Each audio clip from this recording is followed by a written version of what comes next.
तो आज का हमारा पहला क्वेश्चन है, डॉक्टर सी रंगराजन की अध्यक्षता वाले विशेषज्ञ समूह के अनुसार भारत की कितने प्रतिशत जनसंख्या 2011-12 में निर्धनता रेखा से नीचे रह रही थी। तो आपका करेक्ट ऑप्शन यहाँ पे होगा 29.5%। ऑप्शन बी यहाँ पे सही है।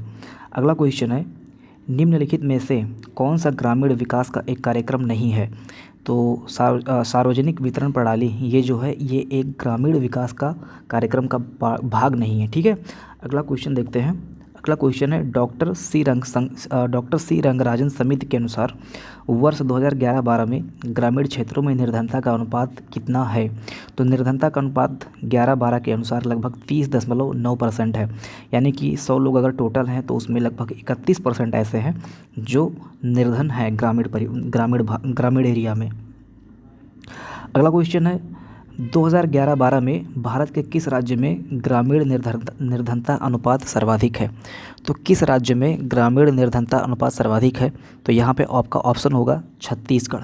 छत्तीसगढ़ में ज़्यादातर लोग ग्रामीण के लोग निर्धन हैं। अगला क्वेश्चन है, 2011-12 में देश के किस राज्य में ग्रामीण निर्धनता अनुपात सबसे कम है। मतलब कहाँ के गांव के लोग थोड़ा कम गरीब हैं, तो वहाँ पे हो जाएगा आपका ऑप्शन सही हो जाएगा गोवा। अब ऑब्वियस सी बात है, यहाँ पे साक्षरता रेट ज़्यादा है, इसीलिए यहाँ के गांव के लोग जो है वो इतने निर्धन नहीं हैं।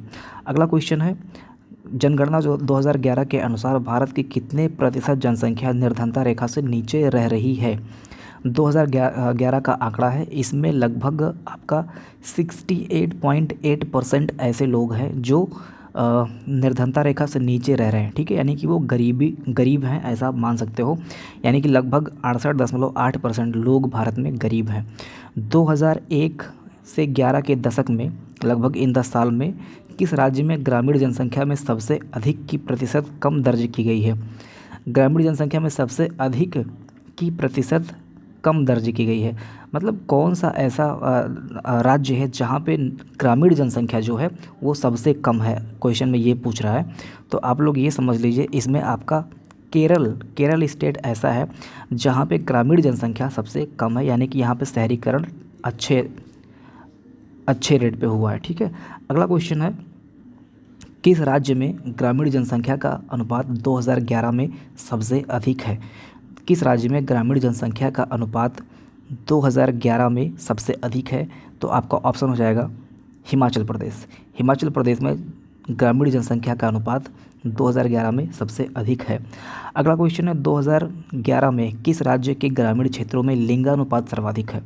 लिंगानुपात सर्वाधिक है, यहाँ पे आपका जो सही ऑप्शन हो जाएगा वो है केरल। ठीक है, 2011 में केरल राज्य में ग्रामीण क्षेत्रों में लिंगानुपात सबसे ज़्यादा है।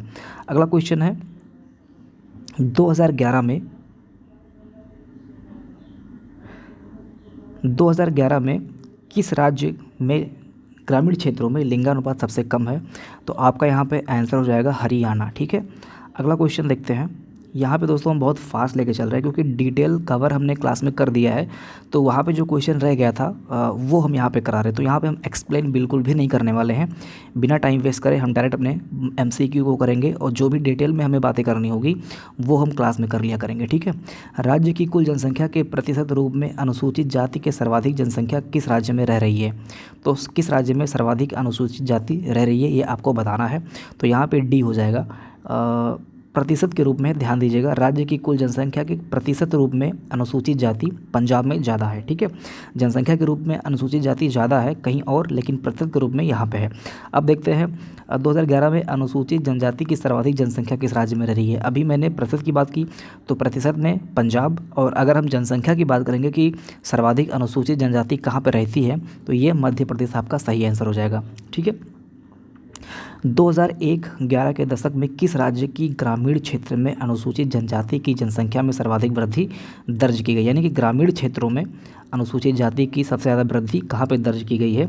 तो ये आपका ऑप्शन हो जाएगा उत्तर प्रदेश में। ठीक, उत्तर प्रदेश में ये चीज़ें हुई हैं कि ग्रामीण क्षेत्रों में अनुसूचित जनजाति जो है ये काफ़ी डेवलप हुई है उत्तर प्रदेश में। अगला क्वेश्चन है, टोडा किस राज्य की जनजाति है। तो यहाँ पे आपका हो जाएगा तमिलनाडु। टोडा तमिलनाडु राज्य की जनजाति है। ठीक है, अगला क्वेश्चन है दोस्तों, उत्तर प्रदेश के बिजनौर जनपद में कौन सी जनजाति के लोग रहते हैं? तो उत्तर प्रदेश में बिजनौर जनपद में आपके जो है बुक्सा जनजाति के लोग रहते हैं। ठीक है, आप लोग ऑप्शन देख लीजिए, बुक्सा जनजाति के लोग बिजनौर जनपद में ज़्यादा रहते हैं। अगला क्वेश्चन, निम्नलिखित में से किस जनजाति में बहुपति विवाह प्रथा पाई जाती है? तो किस जनजाति में बहुपति विवाह प्रथा पाई जाती है? तो आपका ऑप्शन होगा जौनसारी। जौनसारी जनजाति में बहुपति विवाह प्रथा पाई जाती है। अगला क्वेश्चन है, निम्नलिखित में से कौन से सूचकांक सामाजिक विकास को इंगित करते हैं? कौन से सूचकांक सामाजिक विकास को इंगित करते हैं? तो यहाँ पे उपर्युक्त सभी आपका ऑप्शन होगा, यानी कि मानव विकास सूचकांक, मानव निर्धनता सूचकांक, लिंग संबंधी विकास सूचकांक, ये सभी मिलके सूचकांक का सामाजिक विकास से इंगित करते हैं। अगला क्वेश्चन है, निम्नलिखित में से कौन सा सामाजिक विकास का एक उपयुक्त सूचक नहीं है? सामाजिक विकास का कौन सा एक उपयुक्त सूचक नहीं है? तो यहाँ पे आपका ऑप्शन हो जाएगा प्रच्छन्न बेरोजगारी में कमी। देखिए दोस्तों, यहाँ पे रक्षण लिख उठा है, रक्षण यहाँ पे सही नहीं होगा, यहाँ पे प्रच्छन्न बेरोजगारी में कमी, ये आपका सही आंसर हो जाएगा। ठीक है, आगे बढ़ते हैं। अगला क्वेश्चन है, सामाजिक इंजीनियरिंग शब्दों का प्रयोग किस संदर्भ में किया जाता है? सामाजिक इंजीनियरिंग शब्दों का प्रयोग निम्नलिखित में से किस संदर्भ में किया जाता है? तो ये जो है लोकतांत्रिक शासन प्रणाली में पारस्परिक विपरीत विचारधारा एवं निष्ठा वाले वर्गों का एक साथ मिलकर चुनाव लड़ना, ये इंगित करता है। सामाजिक इंजीनियरिंग शब्दों का प्रयोग किस संदर्भ में किया जाता है? तो यहाँ पे आपका ऑप्शन नंबर ए सही है। ठीक, आगे बढ़ते हैं। अगला क्वेश्चन है, निम्नलिखित में से कौन सा सामाजिक विकास का प्रतीक है? सामाजिक विकास का प्रतीक, जस्ट वन सेकंड, निम्नलिखित में से कौन सा सामाजिक विकास का प्रतीक है? तो यहाँ पे उपर्युक्त सभी आपका ऑप्शन हो जाएगा, ये डी आपका सही आंसर है, डी आपका यहाँ पे होगा। लेकिन चलिए ठीक है, तो यहाँ पे महिलाओं का सशक्तिकरण, महिलाओं की ओर से तलाक लिए जाने की बढ़ती घटनाएं और महिलाओं के लिए सकल सामांकन अनुपात में वृद्धि, ये क्या है? सामाजिक विकास का प्रतीक है। यहाँ पे देखिए, महिलाओं की ओर से तलाक लिए जाने की जो बढ़ती घटनाएं हैं, ये भी सामाजिक विकास दर्शा रहा है, क्योंकि वो जागरूक हो रही हैं। और जो एक हमारे यहाँ कहते नहीं है कि जो मेल की प्रधानता है, पुरुष प्रधान जो देश है, पुरुष प्रधानता घट रही है, यानी कि दोनों में इक्वलिटी आ रही है। ठीक है, ये सामाजिक विकास का प्रतीक है। अगला क्वेश्चन, निम्नलिखित में से कौन सा भूमि सुधार से संबंधित है? तो भूमि सुधार में कौन सा संबंधित है, आप लोग बताइए। तो यहाँ पे इसका सही आंसर होगा भूदान आंदोलन। भूदान आंदोलन भूमि सुधार से संबंधित कार्यक्रम है। ठीक है, अगला क्वेश्चन है, 20 सूत्री कार्यक्रम किस प्रधानमंत्री के कार्यकाल में स्टार्ट हुआ था? तो 20 सूत्री कार्यक्रम जो है ये इंदिरा गांधी के टाइम में स्टार्ट हुआ था। ठीक है, अगला क्वेश्चन देखते हैं। अगला क्वेश्चन है आपका, श्रीमती इंदिरा गांधी द्वारा प्रारंभ किए गए 20 सूत्रीय कार्यक्रम में निम्नलिखित में से कौन सा सूत्र शामिल नहीं था? तो यहाँ पे आपका लोकतांत्रिक विकेंद्रीकरण, ये इसमें शामिल नहीं था। 20 सूत्रीय कार्यक्रम में लोकतांत्रिक विकेंद्रीकरण शामिल नहीं था। अगला क्वेश्चन है, चकबंदी का संबंध निम्नलिखित में से किससे है? तो चकबंदी का संबंध निम्नलिखित में से आपका यहाँ पे भूमि सुधार कार्यक्रम से है। ठीक है, भूमि सुधार कार्यक्रम से है चकबंदी का संबंध। आगे बढ़ते हैं, निम्नलिखित में से कौन सा भूमि सुधार कार्यक्रम है? तो निम्नलिखित में से भूमि सुधार कार्यक्रम कौन सा है? आपका यहाँ पे ऑप्शन डी सही होगा। मध्यस्थों का उन्मूलन, काश्तकारी सुधार, खेती योग्य भूमि की सीमाबंदी, ये सारे के सारे मिलके भूमि सुधार आंदोलन को प्रोत्साहित करते हैं। अगला क्वेश्चन है, भारत में भूमि सुधार के लिए किस कार्यक्रम को सर्वाधिक सफल कहा जाता है? तो भूमि सुधार में सर्वाधिक सफल कार्यक्रम कौन सा है? ये जो जमींदारों का उन्मूलन था, जो बीच में ये मध्यस्थ थे गवर्नमेंट और किसान के बीच में, ये जो मध्यस्थ यानी कि जमींदार थे, ये जो राज करते थे, इनका उन्मूलन सर्वाधिक सफल कहा जाता है। अगला क्वेश्चन है, सूखा प्रवण क्षेत्र कार्यक्रम निम्नलिखित में से किस राज्य में नहीं चलाया गया? तो सूखा प्रवण कार्यक्रम जो है आपका पंजाब में नहीं चलाया गया था। ठीक है, पंजाब आपका सही आंसर होगा। यहाँ पे सूखा प्रवण क्षेत्र कार्यक्रम पंजाब में नहीं चलाया गया था। अगला क्वेश्चन है, मरुस्थल विकास कार्यक्रम निम्नलिखित में से किस राज्य में नहीं चलाया गया? तो मरुस्थल विकास कार्यक्रम आपका जो है उत्तर प्रदेश में नहीं चलाया गया। आपका करेक्ट आंसर होगा उत्तर प्रदेश। ठीक है, उत्तर प्रदेश में मरुस्थल विकास कार्यक्रम नहीं चलाया गया था। अगला क्वेश्चन है, एकीकृत जल संभर प्रबंधन कार्यक्रम के अंतर्गत कौन कौन से कार्यक्रमों को लिया गया है या मिला दिया गया है? एकीकृत जल संभरण प्रबंधन कार्यक्रम के अंतर्गत कौन कौन से कार्यक्रमों को मिला दिया गया है? तो यहाँ पे आपके ये जो देख रहे हो ऑप्शन, सूखा प्रवण, मरुस्थल विकास, एकीकृत बंजर भूमि, इन सभी को मिला दिया गया है किसमें? एकीकृत जल संभरण प्रबंधन कार्यक्रम के अंतर्गत। ठीक है, अगला क्वेश्चन देखते हैं। अगला क्वेश्चन है, भारत के किस कार्यक्रम को विश्व बैंक ने विश्व का सर्वाधिक या सबसे बड़ा सार्वजनिक कार्य योजना माना है?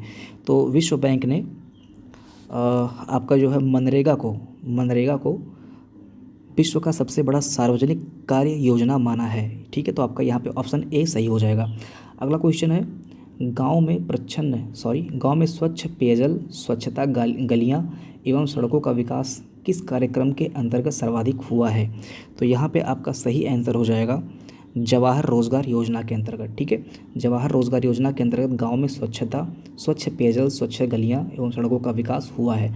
अगला क्वेश्चन देखते हैं। अगला क्वेश्चन है, ग्रामीण विकास हेतु केंद्र से आवंटित की जाने वाली धनराशि सीधे ग्राम प्रधानों के नाम से संचालित खातों में हस्तांतरित किए जाने की व्यवस्था सर्वप्रथम किस कार्यक्रम में की गई थी?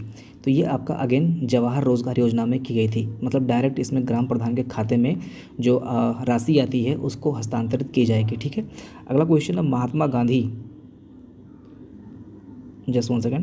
महात्मा गांधी राष्ट्रीय ग्रामीण रोजगार कार्यक्रम निम्नलिखित में से किसके जरिए समावेशी विकास सुनिश्चित करता है? तो यहाँ पे आपका सभी ऑप्शन सही होंगे। सामाजिक सुरक्षा प्रदान करके, आजीविका सुरक्षा प्रदान करके और लोकतांत्रिक अधिकारिता पर अपने प्रभाव के जरिए महात्मा गांधी राष्ट्रीय ग्रामीण रोजगार कार्यक्रम समावेशी विकास को सुनिश्चित करता है। अगला क्वेश्चन होगा, मनरेगा के अंतर्गत निम्नलिखित में से कौन सा विभाग क्रियाशील है? तो यहाँ पे आपका ऑप्शन अगेन फिर से सही होगा, उपर्युक्त सभी। ग्राम विकास विभाग, भूमि विकास एवं जल संसाधन विकास, बाल विकास एवं पुष्टाहार विकास, ये सभी मनरेगा के अंतर्गत शामिल हैं, विभाग के अंतर्गत क्रियाशील हैं। ठीक है, अगला क्वेश्चन है, मोस्ट इंपॉर्टेंट क्वेश्चन के अंतर्गत ये चीज़ आती है, आप लोग ध्यान दीजिए। जस्ट 1 सेकंड दोस्तों। मनरेगा कार्यक्रम में हेल्पलाइन टोल फ्री नंबर कौन सा है?